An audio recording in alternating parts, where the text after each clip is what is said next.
Défis majeurs des entreprises locales concernant les travailleurs étrangers temporaires. Inauguration d'un premier atelier expérimental de co-création artistique dans la MRC de Lillet. Un événement de partage juste avant l'hiver.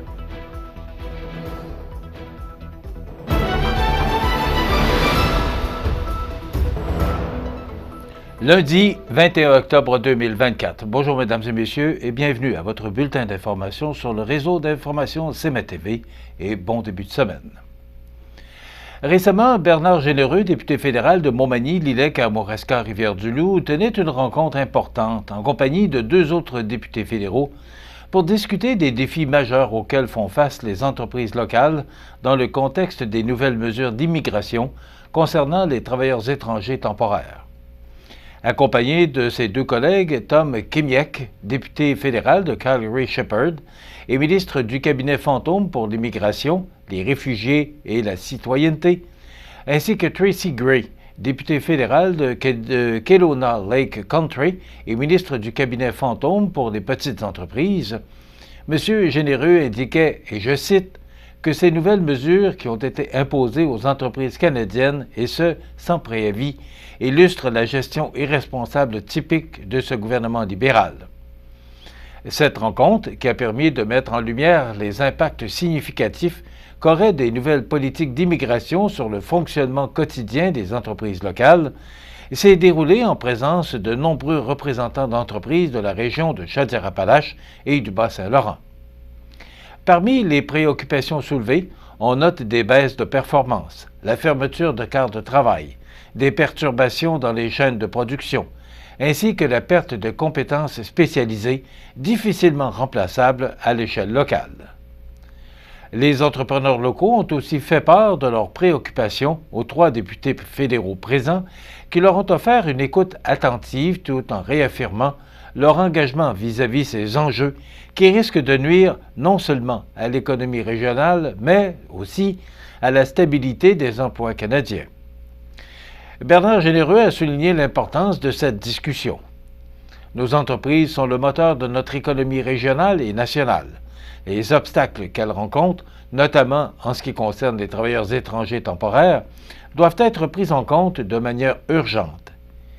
Il est essentiel que nous travaillions ensemble pour assurer leur stabilité et leur croissance, a-t-il conclu. C'est le 17 octobre dernier que la MRC de Lillet inaugurait un tout premier atelier expérimental de co-création artistique sur son territoire, dont l'objectif poursuivi est de soutenir la pratique artistique professionnelle du milieu par le prototypage d'un hub créatif sur son territoire. Ce lieu, situé à Saint-Jean-Port-Joli, dans l'ancien atelier de Jean-Julien Bourgault et de son fils Pierre Bourgault, a récemment été acquis par la Corporation des fêtes et événements culturels, la COFEC de Saint-Jean-Port-Joli. Cette acquisition représente un véritable legs pour la communauté qui pourra profiter d'installations adaptées pour créer, échanger et expérimenter de nouveaux projets. L'événement aura été aussi l'occasion de présenter et rencontrer les 5 artistes sélectionnés pour le projet Éco-Escale artistique qui doivent utiliser les espaces pour préparer leur installation immersive en plein air, dont l'inauguration est prévue pour l'automne 2025. Dans le cadre du projet Signature Innovation mené par la MRC de Lillet, l'évaluation du potentiel d'implanter un hub créatif a débuté en 2022 par une démarche de co-réflexion alimentée par des artistes et des acteurs du milieu. Cette démarche a permis de jeter les bases du projet grâce à la réalisation de diagnostics, d'ateliers de co-réflexion et d'évaluation de stratégies à mettre en place pour soutenir la pratique artistique professionnelle. Au cours de cette période test, le hub créatif se développera afin de s'adapter, au fil du temps, à la demande, aux besoins et aux rétroactions des artistes qui occuperont les lieux de manière ponctuelle ou régulière. Ces 12 mois permettront aussi de définir un modèle d'affaires viable visant à soutenir la pratique artistique professionnelle sur leur territoire. La MRC de Lillet souhaite renforcer sa notoriété pour la création artistique en développant des projets qui permettront de dynamiser davantage l'écosystème culturel du territoire et faire rayonner le savoir-faire de nos artistes et artisans à l'échelle provinciale. Ces lieux de travail pourraient notamment fédérer l'expertise et attirer de nouvelles ressources compétentes en culture, ainsi que de jeunes artistes de la relève. Nous espérons que les artistes s'approprieront ces espaces pour se réaliser pleinement et développer de nouvelles opportunités, d'ajouter M. Normand Caron, préfet de la MRC de Lillet.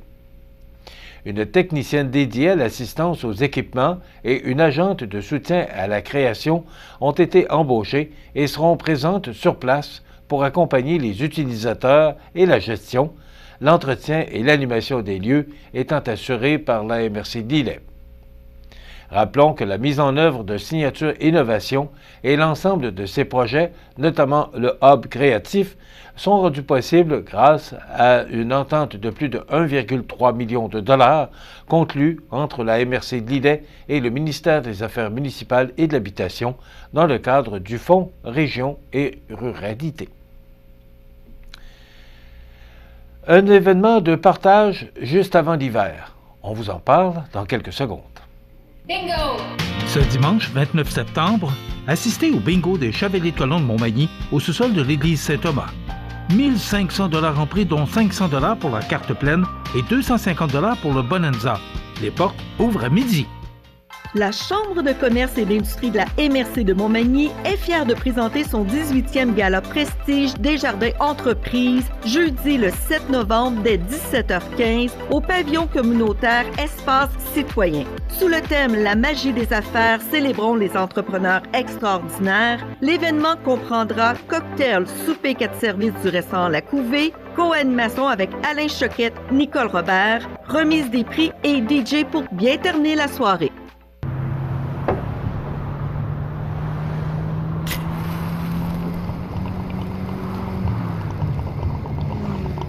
Tu penses que tu conduis mieux quand t'es défoncé?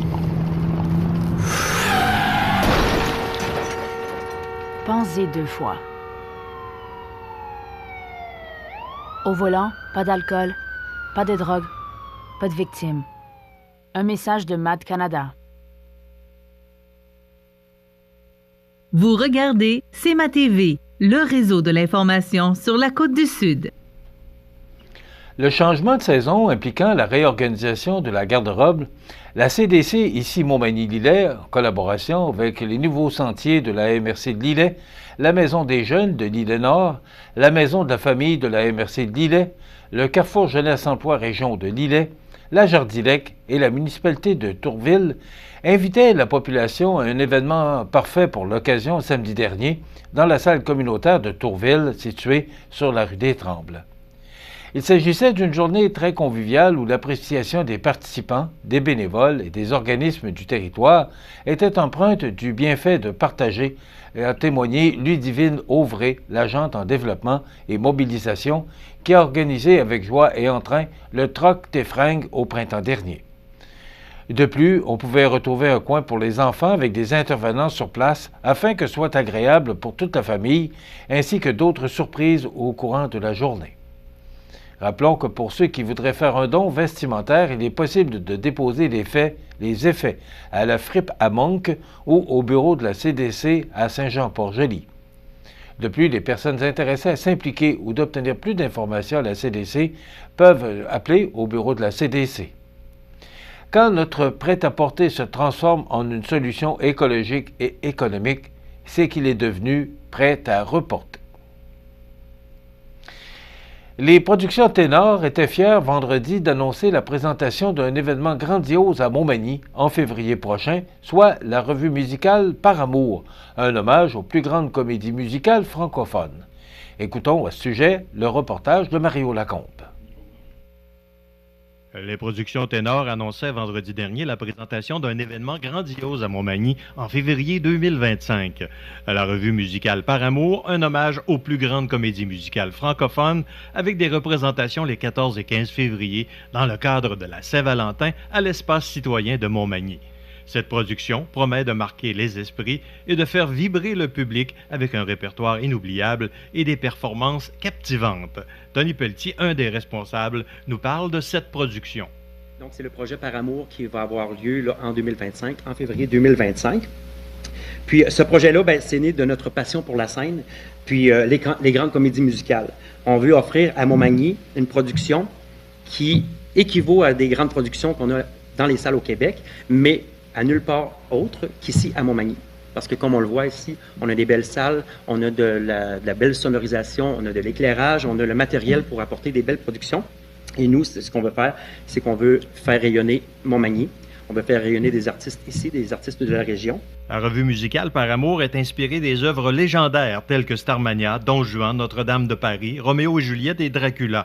Par Amour est une véritable déclaration d'amour aux comédies musicales francophones. Ce projet ambitieux réunit une distribution talentueuse composée de 22 chanteurs, 5 danseurs, 40 chansons, 75 costumes, le tout pour une performance inédite de 2h30.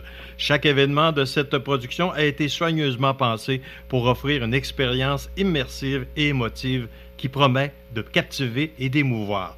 Tony Pelletier. Puis, c'est ça. Puis l'importance de faire ça ici, parce que pour faire un petit peu, comme en bon français, du pouce sur ce que Philippe vient de dire, nous autres, ce qu'on veut, c'est l'aspect le plus important, c'est pour donner une chance aux talents locaux. Donc, c'est vraiment important de se produire sur une grande scène, puis on a des belles scènes. Puis ici, nous autres, on a un coup de cœur. Vraiment, on est venu faire quelques affaires, puis on est vraiment bien accueillis, puis c'est une belle place, c'est chaleureux pour le public. Puis la proximité des gens. Donc, c'est un gros spectacle avec une proximité. Donc, les gens qui vont être ici dans la salle, ils vont avoir l'impression d'être un peu avec nous. Au-delà de l'aspect divertissant, Par Amour vise à favoriser l'accès à la culture pour tous.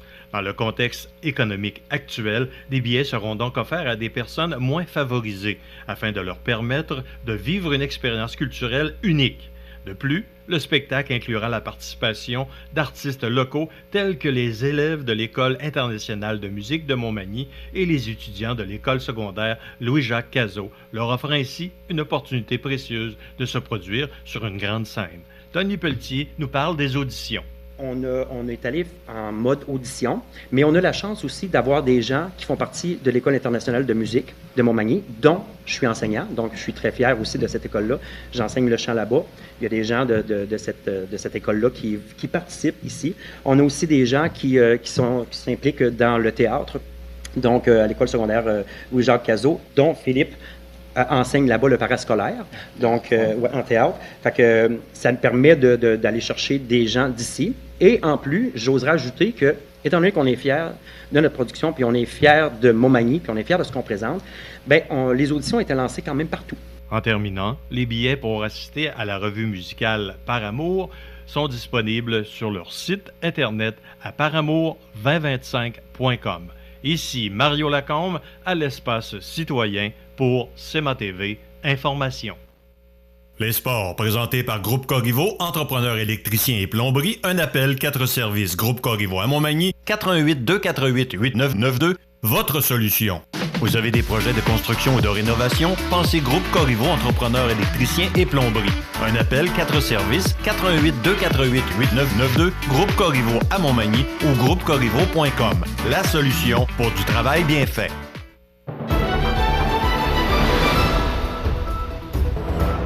Au sport, un gros défi attendait l'Everest jeudi sur la route contre les premiers au classement général, les Braves de Valleyfield. Les locaux l'ont emporté 6-2. Les Braves étaient en pleine forme avec 10 tirs contre 5 après 20 minutes de jeu. Tommy Bouchard a ramené tout le monde à égalité avec son 4e but de la saison en début de deuxième période en avantage numérique et 2 minutes plus tard, il marquait son 2e but du match, encore une fois avec l'avantage d'un homme. Nathan Lévesque a trouvé le fond du filet pour son premier but de la saison en désavantage numérique, redonnant ainsi espoir à ses coéquipiers qui ont marqué 4 buts sans riposte pour s'imposer et remporter leur 10e victoire de la saison. L'équipe de Simon Lebrec revenait à la maison dimanche pour affronter les Cobras de Terrebonne. Cependant, un problème mécanique de la Zamboni a repoussé la rencontre à une date ultérieure de la saison. Du côté du Caron Industrie Junior 2A, victoire convaincante de 7-2 hier soir face au La Fontaine de Bellechasse à l'Aréna de Saint-Henri. Les marqueurs pour les Manimontois, Félix Saint-Pierre avec 4 buts, Charles-Étienne Lemelin, Jean-Christophe Coulombe et Loïc Saint-Laurent avec chacun un but. Le joueur du match Promutuelle Assurance Côte-Sud est remis à Félix Saint-Pierre et on comprendra avec une récolte de 4 buts dans la même soirée. Voilà, ça complète votre bulletin d'information de ce lundi 21 octobre. C'est tout pour l'instant. Dans un moment, les prévisions de la météo. Bonne journée, mesdames, messieurs. Pour rejoindre la salle de nouvelles de CMA TV, nouvelles au pluriel @cmatv.ca ou encore 88 241 13 13 poste 226. Les prévisions de la météo. Une présentation de Promutuelle Assurance Montmagny-Lillet. Toujours à l'écoute de vos besoins.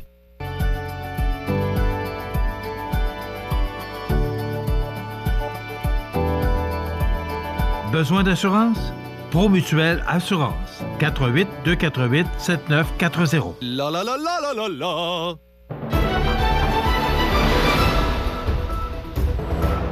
Qu'est-ce qu'on pourrait demander de plus pour un mois d'octobre? Vraiment, là, une belle fin de semaine, du soleil, de la chaleur pour un mois d'octobre, là, mais quand même du beau temps. Alors, ça va se poursuivre encore quelques jours, après quoi, vers la fin de la semaine, ça va se refroidir. Donc, regardons pour l'instant cette image satellite.